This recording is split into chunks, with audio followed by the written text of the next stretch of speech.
નમસ્કાર, આપ જોઈ રહ્યા છો જનસાક્ષી ન્યૂઝ। નજર કરી આજના મુખ્ય સમાચારો પર।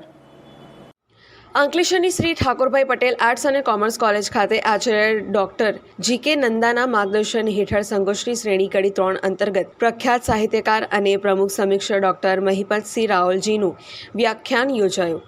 આ વ્યાખ્યાન લેખિત જયશ્રી ચૌધરીની નવલકથા ચીલુગરીને કેન્દ્રમાં રાખીને રચના રીતિની દ્રષ્ટિએ વિષય પર આયોજિત કરવામાં આવ્યું હતું। મુખ્ય વક્તા ડોક્ટર મહિપતસિંહ રાઓલજીએ ચીલુગરીના કથા વિન્યાસ, પાત્ર ચિત્રણ, ભાષા શૈલી અને શિલ્પલક્ષી પાસાઓનું તત્વચિંતનાત્મક વિશ્લેષણ કર્યું હતું। તેમણે નવલકથાની રચના રીતિને આધુનિક દૃષ્ટિકોણથી સમજાવતા વિદ્યાર્થીઓ અને ઉપસ્થિત સાહિત્ય પ્રેમીઓને માર્ગદર્શન પૂરું પાડ્યું હતું। કાર્યક્રમનું સંચાલન ડોક્ટર જગદીશ કંથારિયાએ કર્યું હતું। કાર્યક્રમમાં સોનલ ખંડપુર, ડોક્ટર ભાગ્યશ્રી બારપાંડે, ડોક્ટર નિશા વસાવા, હરસિદ્ધિ પંચાલ, દક્ષેશ કમલાવાલા, હસમુખ પાટણવાડિયા તેમજ વિદ્યાર્થીઓ મોટી સંખ્યામાં ઉપસ્થિત રહ્યા હતા। 2025માં પ્રગટ થયેલી ચીલુગરી નવલકથા વિશે આખી જે શ્રેણી ચાલી રહી છે એમાં આજે કડી 3માં બહુ જાણીતા ગુજરાત રાજ્યના બહુ મોટા સાહિત્યકાર એવા મહિપતસિંહ રાઓલજી ચીલુગરી 3 વિશે વ્યાખ્યાન આપી રહ્યા છે।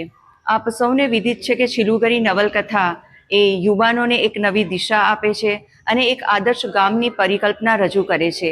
આ નવલકથા વિશે અગાઉ પણ ભરત મહેતાએ વ્યાખ્યાન આપ્યું છે, ત્યાર પછી જાણીતા વરિષ્ઠ પત્રકાર એવા બકુલ ટેલરે વ્યાખ્યાન આપ્યું છે અને ઘણા બધા સમીક્ષકોએ એના વિશે વાત કરી છે। તો મારા માટે આ સદભાગ્યની વાત છે કે આ ત્રીજી કડી અહીં પ્રસ્તુત થઈ રહી છે, તે માટે હું આપ સૌની ખૂબ આભારી છું અને ચીલુગરી નવલકથાને જરૂર પ્રેક્ષકો કે દર્શકો વાંચે એ પણ એટલું જ આવશ્યક છે, કેમ કે આવી નવલકથાઓ જબલ્લે જ પ્રગટ થતી હોય છે જે ભારતીય સંસ્કૃતિને અને સાથે સાથે આદિવાસી સંસ્કૃતિને ઉજાગર કરે છે, જે અલિખિત ઇતિહાસ છે તેને પ્રસ્તુત કરે છે અને યુવાનોને એક નવી દિશા આપે છે કે રાષ્ટ્રના ઘડતર માટે આપણે શું કરવું જોઈએ।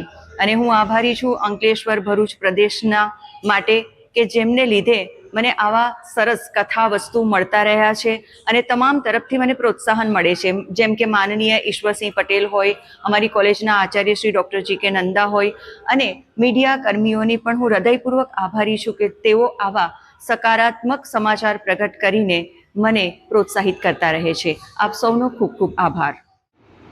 એક ફિક્શનલ વિલેજ જેમ થોમસ હાર્ડીનું વેસેક્સ હોય, આર.કે. નારાયણનું માલપુરી હોય, પન્નાલાલ પટેલનું ઈડરિયો પ્રદેશ હોય, તેમ આ ચીલુગરી, આહવા ડાંગ, ખાસ કરીને સાપુતારા અને નાસિકની વચ્ચેનો એક આખો ફિક્શનલ વિલેજની અમને કલ્પના કરી છે અને ત્યાં આજે નવલકથાનું લોકેશન જે છે લોકાલ છે, આદિવાસી વિસ્તાર, હજારો વર્ષથી આ જે વિસ્તાર છે એને આજના આધુનિક બલકે પોસ્ટ મોડર્નિઝમ સાથે એમને જોડી આપ્યો છે। લગભગ 2025માં પ્રસિદ્ધ થયેલી આ નવલકથા અદ્ભુત રસની નવલકથા છે।